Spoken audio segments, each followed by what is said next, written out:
শুভ সকাল বন্ধুরা, চলে আসলাম নতুন দিনে নতুন আর একটা ভিডিও নিয়ে। ঠাকুরের কৃপায় আশা করি সব ভালো আছো, সুস্থ আছো। এই দেখো, আমার এখনও পুজো শুরু করিনি, পুজো শুরু করব। তার আগে তোমাদেরকে একটু দেখিয়ে দিই, পুজো করার পরে অবশ্যই দেখাবো। এই দেখো, আজকে আবার মা মঙ্গলচণ্ডীর ঘট পাতলাম। এই যে আজকে শুক্লপক্ষের প্রথম মঙ্গলবার, এই দেখো মা কালটাকে দেখো, শুক্লপক্ষের প্রথম মঙ্গলবার, ওই জন্য আজকে আমার মা মঙ্গলচণ্ডীর ঘট পাতলাম। ঘট পেতে, এই যে ঘট পেতেছি, দিয়ে পুজো করব। হ্যাঁ, ওই যে জগন্নাথ ঠাকুরকে দিয়েছি। আমি সবাইকে চিনি চিনিই দিই, চিনিটা নাকি দিতেই হয়, আমার শাশুড়ি বলতো চিনিটা দিতেই হয়, চিনিটাই শুধু দিই। প্রসাদ দিয়ে নষ্ট করে ফেলে দিয়ে তো লাভ নেই, চিনিটা দিই, চিনিটা মুড়ি দিয়ে কিংবা চা করে যা করে খেয়ে নিই। প্রসাদ কোনো সময় নষ্ট করতে নেই। বাতাসা দিলে কেউ অত খেতে চায় না, দিই বাতাসা, তাও বৃহস্পতিবার আজকে আনা হয়নি তাই মঙ্গলবার দিনও মাঝে মাঝে দিই, কোনো ইয়েতে দিই। কিন্তু আজকে আজকে চিনি ছিল, চিনিই দিয়েছি। চিনি আর জল, ঠাকুর সেবা করুক। আচ্ছা, ওই মঙ্গলচণ্ডীর ঘট পাতবো, ঘট পাতবো, সরি, ঘট পেতেছি। এই দেখো বন্ধুরা, মঙ্গলচণ্ডীর মা মঙ্গলচণ্ডীর ঘট পেতেছি। আজকে কার্তিক মাসের শুক্লপক্ষের প্রথম মঙ্গলবার। শুক্লপক্ষের প্রথম মঙ্গলবারটা আমি করি প্রত্যেক মাসে। হ্যাঁ, দিয়ে ইয়ে করবো। এই যে ধান ধান দেখবে বন্ধুরা, এই যে ফুল তুলে নিয়ে এসেছি তো, এই যে কলা পাতা, এই দুব্বাজ, একটা কলা পাতা হলেই হয়ে যাবে, দুটো নিয়ে এসেছি।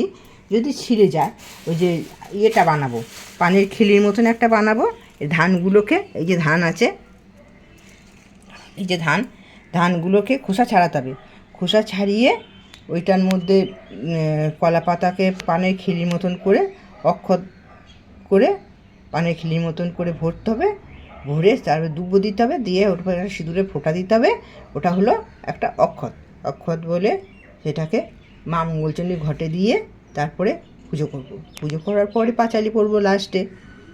ঠিক আছে বন্ধুরা, তোমাদের সামনে চলে আসলাম। সকালে এখন 9:30 বেজে গেছে। সকালে উঠে ফুল তুলে গাছে জল দিয়ে, হ্যাঁ, তোমার দাদাভাইকে মুড়ি বেগনি ভেজে দিয়ে তারপরে আমি এসেই বসলাম। শান্তি করে পুজোটা করে নেবো। করে নিয়ে দুধ আনা হয়ে গেছে, সব কমপ্লিট হয়ে গেছে, খালি পুজো দেবো আর হনুমানজির মন্দিরে যাব। হনুমানজির মন্দিরে গিয়ে তারপর ওখানে আরও একটা কাজ আছে, সেটা আসবো, সেরে বাড়ি চলে আসবো। হ্যাঁ, না বলাই ভালো, ঠাকুরের কাজ তো, যত না বলা যায় ততই ভালো। ওই জন্যে ওটা সারবো, সেরে চলে আসবো। চলে এসে দুটো শুকনো মুড়ি দুটো খেয়ে নেবো, দুপুরে চিড়ে খাবো, তোমার দাদাভাই রান্না করবো, হয়ে যাবে। ঠিক আছে, পুজোর পরে আবার আসছি তোমাদের সামনে। এই দেখো বন্ধুরা, ধানগুলোর খোসা ছাড়ালাম। খোসা ছাড়িয়ে 8টা ধানের খোসা ছাড়িয়ে এই পানের খিলির মতন করে এই দুব্বোটা এমনি করে দিয়ে, এটা হলো একটা অক্ষত বলে এটাকে। আচ্ছা, এটার পরে একটা সিঁদুরের ফোঁটা দিতে হবে, দিয়ে এটাকে মা জয় মা মঙ্গলচণ্ডী বলে এইখানটায় মা মঙ্গলচণ্ডীর ঘটে দিয়ে দিতে হবে। ঠিক আছে বন্ধুরা, এই যে দিয়ে দিয়েছি, ওই দেখো, এবার পুজোটা করে নিই। শুভ সন্ধ্যা, চলে আসলাম আজকের ইষ্টকথায়। পরম প্রিয় শ্রী ঠাকুরের রাতুল রাঙা চরণে জানাই আমার কোটি কোটি প্রণাম। পরম আরাধ্যা জগৎ জননীর চরণে জানাই আমার কোটি কোটি প্রণাম। পরম পূজ্যপাদ শ্রী শ্রী আচার্য বরদার চরণে জানাই আমার কোটি কোটি প্রণাম। পরম পূজ্যপাদ শ্রী শ্রী আচার্য দেবের চরণে জানাই আমার কোটি কোটি প্রণাম। ঠাকুর পরিবারের প্রত্যেককে চরণে জানাই আমার কোটি কোটি প্রণাম। এখানে উপস্থিত সকল দাদা ও মায়েদের জানাই আমার আনন্দিত জয়গুরু। তোমরা যাকে মানুষ ভাবছ, মানুষ সে তো নয়, অকুলের তরি তিনি অসীম দয়াময়। তিনি হলেন দয়ার সাগর, তার করুণা করেছেন কত অধমকে। কত না কাহিনী শুনেছি আমরা তার অলৌকিক দয়ার কথা। সেই অলৌকিক কাহিনী আজকে একটা অলৌকিক দয়ার কাহিনী একটা আজকে আমি বলছি। ফৈজুলদা তার একনিষ্ঠ ভক্ত, তার মেয়ের অসুখ, সেই জন্য তিনি ঠাকুরকে নিবেদন করতে গেলেন ঠাকুরের কাছে। ঠাকুর তার নিবেদনের কোনো কথাই শুনল না। ঠাকুরের সামনে বসে থাকা এক দাদাকে দেখিয়ে বলল, এর বাড়ির ওইদিকে যা, গিয়ে দীক্ষা দিয়ে আয়, ইষ্ট যাজন করে আয়, ঠাকুরের কাজ করে আয় যা, আর 1 সপ্তাহ থেকে তারপরে সব কাজ সেরে তারপরে আসবি। ফৈজুলদা কোনো কথা না বলে তার সঙ্গে যেতে রাজি হয়ে গেল। সঙ্গে সঙ্গে বেরিয়েও পড়লো দুজনায়। তাদের দেশে গিয়ে, সেই দাদাটির দেশে গিয়ে সেখানে দীক্ষা দিয়ে ইষ্টকর্ম করে তারপরে 1 সপ্তাহখানিক থেকে তারপরে ফৈজুলদা ঠাকুরের কাছে একদিন এসে হাজির হলো। ফজলুদাকে দূর থেকে দেখে ঠাকুর বললেন, দেখো বিশ্বজয় করে এসেছে, যা যা যা বাড়ি যা, এখানে আর আসতে হবে না। ফজলুদা মনে মনে ভাবলেন যে ঠাকুরের কাছে আসলাম, যে কেমন দীক্ষা দিয়েছি, কেমন যাজন করেছি একটু বলবো বলে ঠাকুর কিছুই শুনল না। তখন ফজলুদার তার মেয়ের কথা আর মাথাতেই নেই, ঠাকুর কিছুই শুনল না। আসার সঙ্গে সঙ্গে বলছে, যা যা বাড়ি যা, বাড়ি থেকে তো টেলিগ্রাম এসেছিল। যেই বলেছে টেলিগ্রাম এসেছিল, তখন ফজলুদার মনে পড়ে গেছে তার মেয়ের কথা। সে মনে মনে ভয়েতে অস্থির হয়ে উঠল যে আমি বউকে গিয়ে কী করে মুখ দেখাবো। আমি বউকে তো বলে এসেছিলাম আমি ঠাকুরের কাছে নিবেদন করতে যাচ্ছি, আমি কিছুক্ষণের মধ্যেই আমি চলে আসব, কিন্তু এক সপ্তাহ পর আমি বাড়ি যাচ্ছি। আমি বউকে বাড়িতে গিয়ে কী দেখবো, আর বউকে আমি কেমন করে মুখ দেখাবো। এই মনে মনে সে ছুটল বাড়ির দিকে। বাড়িতে গিয়ে দরজা খুলতেই ছুটে এলো তার মেয়ে তার কাছে, বাবা বাবা ঠাকুর এসেছিল, ঠাকুর এসে আমাকে মিষ্টি খাইয়ে গেছে। তখন তার মা ছুটে বেরিয়ে আসলো, বলছে, হ্যাঁ জানো তো, বলছে ঠাকুর এসেছিলো। বলছে, হ্যাঁ আমি মাকে বললাম ঠাকুরকে বসতে দিতে, মেয়েটি বলছে মাকে বললাম ঠাকুরকে বসতে দিতে, মা এলোও না, বসতে দিল না। তখন মেয়েটির মা বলছে, আমি মনে করলাম মেয়ে বোধহয় জ্বরের ঘরে ভুল বকছে। তার কিছুক্ষণ পরে গিয়ে দেখি মেয়ে উঠে বসে আছে, একদম সুস্থ, গায়ে জ্বরও নেই।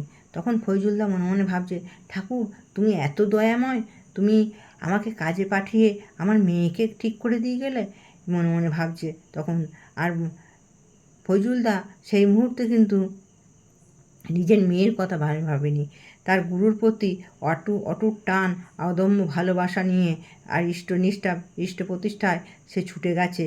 গুরু যেখানে বলেছে সেইখানে সে ছুটে গেছে। সেই জন্যেই গুরুও তার মৃত্যুমুখী মেয়েকে তার কাছে বাঁচিয়ে ফিরিয়ে দিয়েছে। ইষ্টের প্রতি অটুট টান থাকলেই না এরকম হয়। ইষ্টকে ভালোবেসে ইষ্টের আদেশ কোনো চিন্তা ভাবনা না করে পালন করলেই তাহলে এরকমই কাজ হয়ে থাকে। এরকমই মৃত্যুমুখী পথযাত্রী সে ফিরিয়ে দিতে পারে ঠাকুর আমাদের কাছে। তাই ঠাকুরের ইষ্টের কাজ কখনো আসে, তখনও কোনো চিন্তা ভাবনা না করে করা উচিত। তখন কিন্তু ফজলুদা নিজের বাড়ির কথা, নিজের মেয়ের কথা সে সব ভুলে গেছে। সে একনিষ্ঠভাবে ইষ্টের কাজ করে গেছে, আর ঠাকুর রক্ষা করেছেন। ওই যে আসে একটা কথা, তুমি ভাবতে চলবে কিসে, ভাববার তুমি কে, ভাববার যিনি ভাবছেন তিনি, তুমি ভাবো তাকে। তা আমাদের ঠাকুরকে ভাবলেই আমাদের সব পাওয়া, সব চাওয়া, সব কিছুই মিটে যাবে। এই বলে আজকে ছোট্ট করে ইষ্টকথা আমার এখানেই শেষ করলাম। সব ঠাকুরের আতুল রাঙা চরণে সবাইকার মঙ্গল কামনা করি। সবাই ভালো থাকবেন, সুস্থ থাকবেন। জয় গুরু। এই যে বন্ধুরা, চলে আসলাম রাত্রিবেলা গুড নাইটটা বলতে। শুভ সকাল থেকে শুভ সন্ধ্যা, তারপরে একদম রাত্রিবেলায় খাওয়া দাওয়া সব কমপ্লিট। আজকে রাত্রি হচ্ছে লুচি আর আলুর দম। দিনের বেলায় সকালে মুড়ি বেগনি, তারপর চিড়ে মাখা, তারপরে লুচি আলুর দম হয়েছে। মঙ্গলবার হলো পালন, কালকে আছে বুধবার আর কিছু নেই, দেখা যাক কী হয়। সোমবার হলো, মঙ্গলবার, দুদিন হলো পালন। প্রথম দিন হলো শিব ঠাকুর, তারপর দিন হলো মা মঙ্গলচণ্ডী, বজরংবলী। 33 কোটি দেবতার নামগুলো মনে রাখতে হবে। 33 কোটি দেবতা হলে তাহলে কোন দিন কি পারো, সপ্তাহে তো 7টা দিন। মঙ্গলবার দিন বজরংবলী আর মঙ্গলচণ্ডীর হয়ে যাচ্ছে। মা মঙ্গলচণ্ডী মানে দুর্গা। হ্যাঁ ঠিক আছে, হলো পালন টালন হলো, হয়ে টয়ে এবার শুতে যাই। ঠিক আছে, আজকে সারাটা দিন ঠাকুরের কৃপা ভালোই কাটলো। হ্যাঁ, ঠাকুরের ইয়ে নিয়ে ভালোই কেটেছে। আজকে ইষ্টকথাটা ছোটো করেই বললাম, দেখে ছোটো করেই বললাম। ছট পুজোর ওখানে যাইও নি, যাওয়াও হয়নি। ওই সন্ধেবেলা তো, ওই রাত্রিবেলাতে ঠাকুরের প্রার্থনা থাকে তো, ওই জন্যে যাওয়াও হয়নি। আর এখানে ছোটো করে দুটো ঘর, ওদিকে গেলে হয়, যাওয়া হয়নি। ছবি তোলা হয়, ছবি তুললে ওই যে ইয়ে করে দিচ্ছে, কোথায় একটু মাইকের গান বাজবে, কেটে দেবে, নেই দিয়ে দেবো কপিরাইট, বেছে এবার বাদ দাও। যাইও নি, ওই গেলেও আর ছবিও তুলবো না কোনো ঠাকুরের, কিচ্ছুই দেবো না, থাক এমনি প্লেন স্টিল ছবি যদি সামনে একটু দিয়ে দেবো, তারপরে কিছু। আর তারপরে আজকে ভোরবেলা তো কাজের লোক আসবে, কাজের দিদি আসবে, সরি কাজের লোক বলে ফেললাম। আচ্ছা কাজের দিদি আসবে, হ্যাঁ কী করে কী করবো বলো, কী করে যাবো আর কী করে কী করবো? থাক্কা এই করে নিই, করে নিলাম সিরিয়াস। ওই ভিডিওতে যেটুকু যা দেখলাম, প্রসাদ দিয়ে গেছে, সব বাড়িতে প্রসাদ দিয়ে গেছে। হ্যাঁ অনেকটাই দিয়েছে প্রসাদগুলো খানিক খাওয়া হয়েছে, কলা দিয়ে, ফল দিয়ে, ঠেকুয়া দিয়ে, চারটি অনেকটাই দিয়ে গেছে। আমার ছেলেটা খেতে ভালোবাসে, ছেলে বউটাও খেতে ভালোবাসে। আমি জিজ্ঞাসা করলাম পেয়েছিস, বললো না। যাই হোক, ঠিক আছে বন্ধুরা, আজকে এই পর্যন্তই রাখি। কালকে আসছি নতুন দিনে নতুন আর একটা ভিডিও নিয়ে। গুড নাইট, সবাই সুখে থেকো, ভালো থেকো।